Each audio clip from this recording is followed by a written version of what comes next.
कुछ दिन पहले ब्राह्मण समाज के पूरे 22 के 22 जिला के प्रतिनिधि संस्थाओं के प्रधान करनाल जिला में इकट्ठे होकर के एक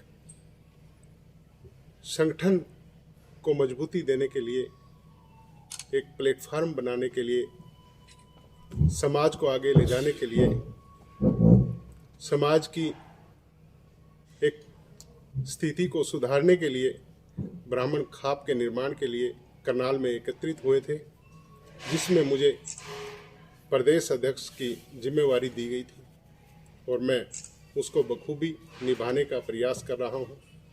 पिछले दिनों हरियाणा प्रदेश के अंदर एक बात चली हुई है कि ब्राह्मण समाज को डिप्टी सीएम बनाएंगे। हम किसी पार्टी का विरोध नहीं करते। ब्राह्मण समाज सारी जाति समुदाय को साथ लेके चलता है।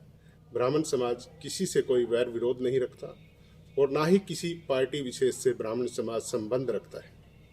रही बात मुख्यमंत्री उप मुख्यमंत्री बनाने की, ब्राह्मण समाज की 16% समाज में हिस्सेदारी है और ब्राह्मण समाज मुख्यमंत्री बनने में भी सक्षम है, योग्यता रखता है। और हरियाणा में हमारे समाज की दूसरे नंबर की भागीदारी है, उसके हिसाब से भी हमारी मुख्यमंत्री पद की दावेदारी बनती है। ऐसा क्यों किया जाता है हमारे साथ? क्यों हमें कहा जाता है कि हमें उप मुख्यमंत्री बनाया जाए?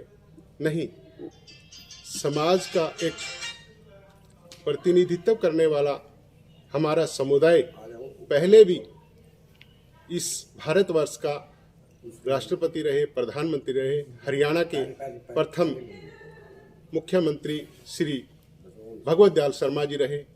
हम भी इस पद के लिए सक्षम और प्रबल दावेदार हैं। मैं सभी राजनीतिक दलों से आग्रह करूंगा कि वो एक प्रस्ताव पारित करें और अपनी अपनी पार्टी से ब्राह्मण समाज को जो हिस्सेदारी देना चाहते हैं उसका उल्लेख करें। आज ब्राह्मण समाज को बरगलाने का प्रयास किया जा रहा है, ब्राह्मण समाज को दिशाविहीन किया जा रहा है। जो हमारा ब्राह्मण समाज अब दिशाविहीन नहीं होगा और एकत्रित होकर, एकजुट होकर पूरा समाज राजनीतिक तौर पर सक्षम होगा। ब्राह्मण खाप हरियाणा का एक ही उद्देश्य है, समाज में फैल रही कुरीतियों को दूर करना, समाज में भाईचारे को बढ़ाना, समाज की राजनीतिक हिस्सेदारी की मांग करना। ये ब्राह्मण खाप अपना लक्ष्य लेकर चल रही है और इसमें हम अवश्य सफल होंगे। हम हरियाणा में जितनी भी हमारी ब्राह्मण संस्थाएं हैं सबको एकत्रित करके एक मंच पर लाएंगे और अपने समाज को मजबूत करने का भरपूर प्रयास करेंगे। ब्राह्मण समाज पिछले काफ़ी दिनों से एक बात को लेकर के विचलित है कि हम किस राजनीतिक पार्टी को समर्थन करें, किस राजनीतिक पार्टी को अपने विश्वास में लें। ये सब बातें हमारे समाज के सामने एक चुनौती बन रही है, जबकि वोट लेने के बाद हमारे समाज का कोई भी सरकार या कोई भी पार्टी प्रतिनिधित्व नहीं देती और हमारे समाज को हम पिछड़ता हुआ देख रहे हैं। हमारा समाज आज पूरी तरह से एकजुट होता जा रहा है।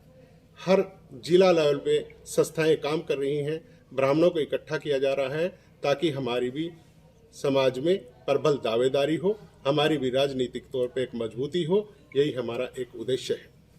अभी हमारी जो ब्राह्मण खाप एक मांग करती है कि हमारा ब्राह्मण आयोग का गठन किया जाए, हमारी समाज में हिस्सेदारी के अनुसार आरक्षण दिया जाए, नौकरियों में आरक्षण दिया जाए, पदोन्नति में आरक्षण दिया जाए, दाखिलों में हमारे बच्चों को आरक्षण दिया जाए। इस तरह से हमारी बहुत सी मांगें हैं। हमारा जो पहले एक ब्राह्मण रेजिमेंट होती थी जिसको 1942 के अंदर अंग्रेज सरकार ने बंद कर दिया था, उसकी बहाली की भी हम दोबारा से मांग करते हैं। माननीय मुख्यमंत्री, माननीय प्रधानमंत्री, माननीय गृह मंत्री अमित शाह जी से भी हम आपके माध्यम से आग्रह करना चाहेंगे कि ब्राह्मण रेजिमेंट को अवश्य बहाल किया जाए। उसके बाद बात आती है हमारी दौड़ी की जो ज़मीन है उसका मालिकाना हक हमें दिया जाए। ईबीपीजी के जो हमारे बच्चों के अभी जो नौकरियां मिली हैं उनमें उनकी ज्वाइनिंग नहीं हुई, उनको बहुत जल्दी ज्वाइन किया जाए। और रावण दहन भी बंद किया जाए। अगर किसी में प्रभु राम के गुण नहीं हैं, उसको रावण का दहन करने का भी हक नहीं है। तो ब्राह्मण खाप सभी सरकारों से, भारतवर्ष की सरकार से, प्रदेश सरकारों से अपील करती है कि रावण दहन को भी बंद किया जाए, ताकि ये प्रदूषण का वातावरण खत्म हो। एक तरफ तो सरकार कहती है कि हम पराली नहीं जलाने देंगे, पराली जलाने पर किसानों के ऊपर मुकदमे किए जाते हैं, जुर्माना किया जाता है, लेकिन ये ब्राह्मण विद्वान जिनसे भूलवश कालवश एक भूल हुई थी, उनके प्रति इतना क्रूर रवैया क्यों, उनका पुतला क्यों जलाया जाए, प्रदूषण को क्यों बढ़ाया जाए। ब्राह्मण खाप इस बारे में एक जनहित याचिका भी डालेगी ताकि इस पे रोक लग सके। सर, जैसे आजकल समाज में जो है हिंदुत्व के नाम पर जो है दंगे बढ़ रहे हैं, चाहे नूह मेवात का मामला हो, तो मतलब धर्मनिरपेक्षता को लेकर ब्राह्मण समाज का, आपकी खाप का क्या स्टैंड है? देखिए, ब्राह्मण जातिवादी नहीं है। ब्राह्मण किसी समुदाय विशेष को कोई ऐसा प्रभाव नहीं चाहता कि ऐसा किसी भी समुदाय में टकराव हो। ब्राह्मण सनातन का अनुयायी है, सनातनी है और सबको साथ लेकर चलने में विश्वास रखता है। और जो ये इस तरह की घटनाएं होती हैं, ब्राह्मण समाज उनकी निंदा भी करता है। समाज में भाईचारा होना चाहिए, समाज में हर तरह से प्यार बना रहना चाहिए। धोड़े की जमीन की आपने बात की पंडित जी, धोड़े की जमीन तो विनोद शर्मा ने पहले ही क्लियर कर दिया था, उसने बट जंग भी लड़ी है, उसकी धोड़े की जमीन मिल चुकी थी। जो रह गई जो बीजेपी ने, अब नवीन जयहिंद जी ने भी काफी उसको लेकर प्रयास किए, वो तो मिल चुकी है। आपकी मांग कौन सी? नहीं, अभी मालिकाना हक नहीं मिला है, अभी पेंडिंग है मामला। जो पीछे अधिवेशन हुआ था, शायद आप भी उसमें हो, करनाल में सीएम ने अनाउंस किया वहाँ पे, अभी अनाउंस हुआ है, अभी मालिकाना हक नहीं मिला, काम हो रहे, अभी इम्प्लीमेंट नहीं हुआ है। दूसरा आपने कहा कि अगर कोई पार्टी मुख्यमंत्री बनाना चाहती हो मुख्यमंत्री, तो कौन सी बुरी बात है इसमें? तो अच्छी बात है। नहीं, हम मुख्यमंत्री क्यों बने? जब हमारी हिस्सेदारी 16% बनती है, समाज में हम भी सक्षम हैं। हमारे पहले भी हमारे पूर्वज इस भारत देश के राष्ट्रपति भी रहे हैं, प्रधानमंत्री भी रहे हैं। इस प्रदेश के सबसे पहले मुख्यमंत्री पंडित भगवत दयाल शर्मा जी रहे हैं। हम क्यों नहीं मुख्यमंत्री बन सकते? हमारे समाज में क्या कमी है? हम भी सक्षम हैं। क्या ब्राह्मणों को मुख्यमंत्री बनने का सिर्फ सपना ही देखना होगा? मैं तो सबसे यही प्रार्थना करूंगा कि जो भी पार्टी हमारे समाज को मुख्यमंत्री के तौर पर प्रोजेक्ट करेगी, पूरा ब्राह्मण समाज उस पार्टी को तन मन धन से अपना समर्थन देगा। सर, रावण दहन के बारे में आपने बात की, अब महज 8 से 10 दिन बचे हैं, तो क्या हम जनहित याचिका वो दायर करेंगे या केवल हम बात कर रहे हैं? नहीं, करेंगे। अभी हमारी लीगल कमेटी की मीटिंग है, तो वो फैसला लेंगे। हो सकता है इस दशहरे से पहले ना हो पाए, लेकिन हम प्रयासरत हैं कि हम जल्दी इसमें जनहित याचिका दायर करेंगे। तो दहन रोकने का मेन कारण रावण ब्राह्मण यही है या कुछ और कारण? नहीं, ये कोई इतना बड़ा विशेष कारण नहीं है। सबसे बड़ा कारण है जब सरकार कह रही है कि पराली जलाने से प्रदूषण फैलता है, जब रावण का पुतला फूका जाता है, उसमें कितना गोला बारूद फूका जाता है और उससे भी पोल्यूशन कहीं ना कहीं हमारा खराब होता है। इसका मतलब तो यही है कि आप जो दीपावली पर पटाखे छोड़े जाते हैं उसके ऊपर भी रोक लगाने के पक्ष में है। मतलब दीपावली पर आतिशबाजी पटाखे नहीं जलने चाहिए? नहीं जलने चाहिए। अगर सरकार का ऐसा कदम है, प्रदूषण को नहीं फैलाने देना चाहती, तो बंद होना चाहिए। इससे कोई विशेष फायदा तो समाज का होता नहीं है, सिर्फ पैसे की बर्बादी और हमारा पर्यावरण। और इसके अलावा आज ब्राह्मण खाप हरियाणा की प्रदेश कार्यकारिणी का भी गठन किया गया है, जिसमें श्री विजय जोशी सिरसा से प्रदेश उपाध्यक्ष बनाए गए हैं।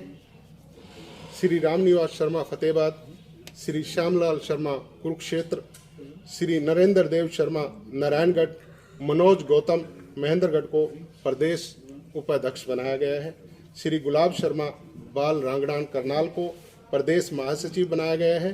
श्री संदीप मुदगल शांगी रोहतक मुकेश जोशी नारनौल, संदीप शर्मा कपाल मोचन यमुनानगर, वीरभान करोड़ा कैथल को प्रदेश सचिव बनाया गया है।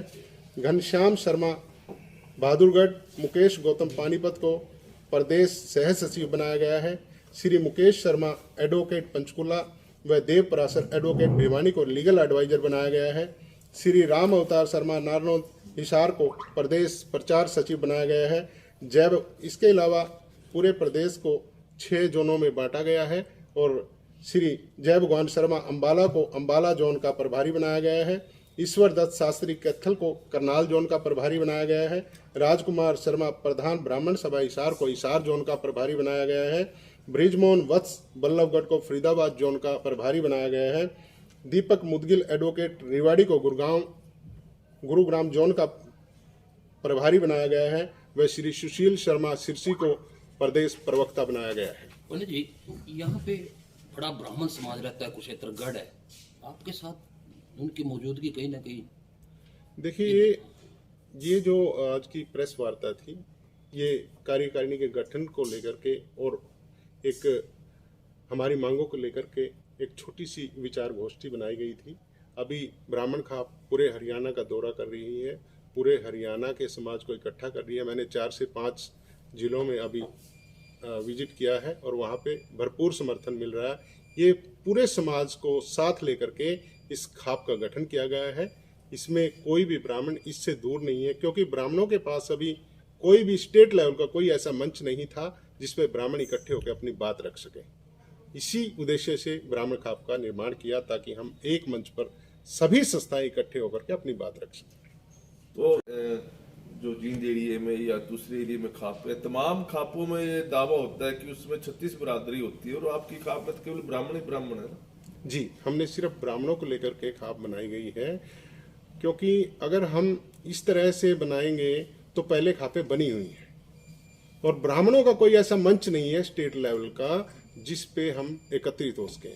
अब उस स्टेट लेवल के मंच को तैयार करने के लिए, प्लेटफॉर्म बनाने के लिए ब्राह्मण खाप का निर्माण किया।